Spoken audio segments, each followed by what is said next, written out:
It's so great to have you in this conversation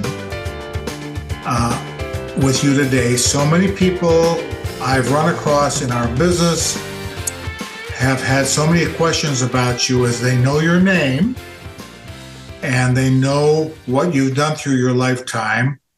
They recognize your whiskey voice and your scrappy tone that you've developed through the years of songs that you've not only sung, but things that you've written. Well, when I was around 16, the big deal was Dick Clark's show, remember? Oh, of course. American Bandstand. So I started a group there in Oneonta called the Tones. And we, 5 young guys, one night we took off and went into New York City and spent a couple of days going from record company to record company. I had written a couple of songs at this point. And we got a record deal with a company called Baton Records. The 5 of us decided to go to Philadelphia because we read that Dick Clark lived in Drexel Hill, Pennsylvania. So we took off at night, drove in a car, went into Philadelphia, which from Oneonta was maybe 6 hours away, and started looking around for Dick Clark and started looking for his house. So we found... Really? Oh, wow. Yeah. So we finally found this Drexel Hill, which was like a little housing development there in Pennsylvania, outside of Philadelphia. We knock on the door at 11:30 at night. He answered the door? He answers the door. He comes to the door. And he said, look, we're the Tones from Oneonta, New York. We got this record. We need to have you here. He said, well, come in. He invites us in, offers us a Coke or something, puts the damn thing on his little record player, plays it and said, sounds pretty good. Now, he never did play it on his show, but years later, I talked to him about this thing when I had to hit We Can't Hide It Anymore, and I was on his show a couple of times, and we talked about the fact that, boy, things were sure different. You let these 5 young guys in your house at 11:30 at night. His wife came, and he introduced her to us. It was wonderful, but times were different, you know? Right, but then again, take me back. You had written the song Candy Girl, correct? But that was not until about 4 years later, in 1962, that I wrote Candy Girl.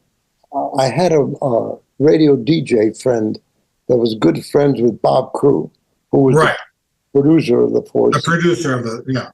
He says, look, they've had 3 hits in a row, but they don't have a song. They're in trouble. He said, write a song for the Four Seasons.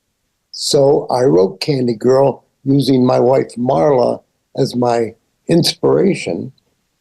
I meet with Bob Crew. He says, what do you got? I sit at the piano and I play Candy Girl for him. He flips out. He says, oh my God, that's great. Let me bring the Seasons in.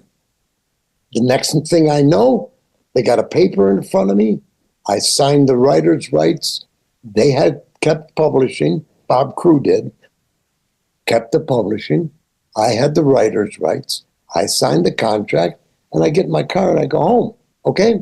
Now, 2 weeks later, this is how fast things happened back then. Right. I'm driving home from work, and all of a sudden on the radio comes Candy Girl. Oh my gosh, that's fast. Now you got to realize I had never heard the song except me playing it on the piano. I didn't hear this arrangement. I wasn't there at the recording session. All of a sudden, out of the radio, they said, this is the new smash by the Four Seasons, Candy Girl. Almost shit my pants, okay?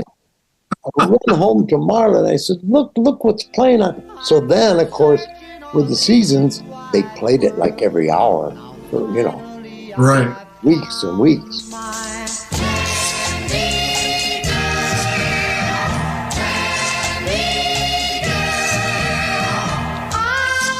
That was number 3 on the hit parade, right? Got up to number 3, yep. Yeah. And then you did We Can't Hide It Anymore. Did that come after or did that come before?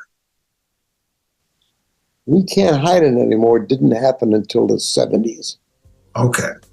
And he went down to Muscle Shoals and did the tracks for it. Mm-hmm. Then he brought the tracks back up, and I sat and sang it, and that became a pretty big hit. 32 in the nation. It was a pretty good size hit. I was just going to say, it was up there in the Billboard charts. Oh, yeah. Yeah. We can't hide it anymore. We can't hide it anymore. We can't hide it anymore. All the spots that you've done.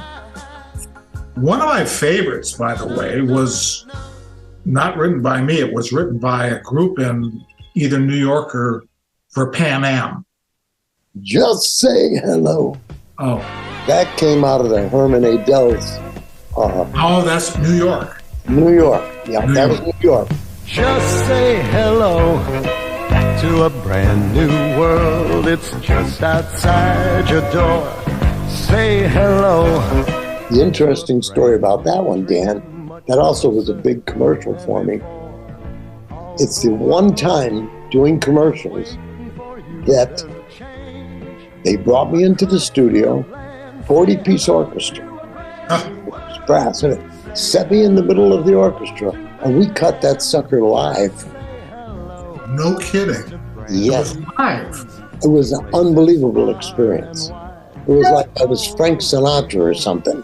Right in the middle of the orchestra, and we got Just Say Hello. Say hello to hopes and plans. Say hello, here I am. Say hello to a brand new world.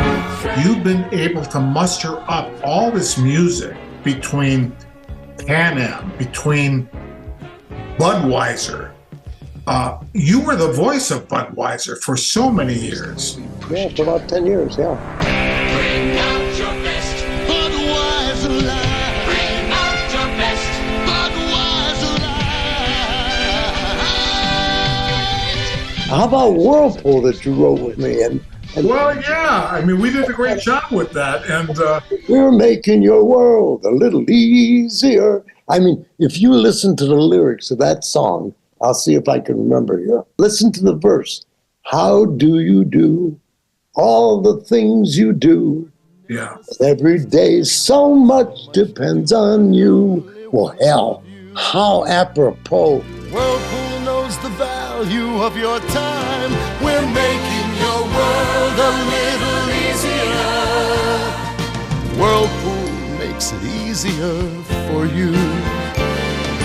But the words are just uplifting. Look how wonderful you are. They were uplifting. Yeah, and I mean, the woman that is out there in the world working with In the trenches. she still has to come home. I mean, that never stops. Your world a little easier. Whirlpool makes it easier for you. I need to talk to you about Dittrich Furs Okay. because it's become such an iconic thing in our society. All right. Even though we made no money on this thing. Oh, you didn't make any money? Really? Dittrich, Dependability Dittrich, since 1893. This music was played at an industrial event. The moderator said, how many of you know the Dittrich jingle? Mm-hmm. They all started singing. Oh, my God. Is that crazy? Yeah, it is. That's crazy. But they've had it on the air for 50 years. Yeah. You know how many millions of people have heard it? Dittrich Furs, Dittrich Furs. Ooh, Dittrich Furs. Of course, and we sidestepped Hot Fudge. That was such a great thing. I mean, you were able to bring across your persona in those shows. and people remember that shows from years on end. I get asked a lot of questions. I know you wrote the theme song. I filtered in with some of the Hot Fudge right on Hot Fudge Holy Moly. Yeah, right. A lot of those little the spots, the interior spots. Right, interiors. But that show had been played. Tell me if I'm wrong. Was that 76 cities throughout the United States? 92.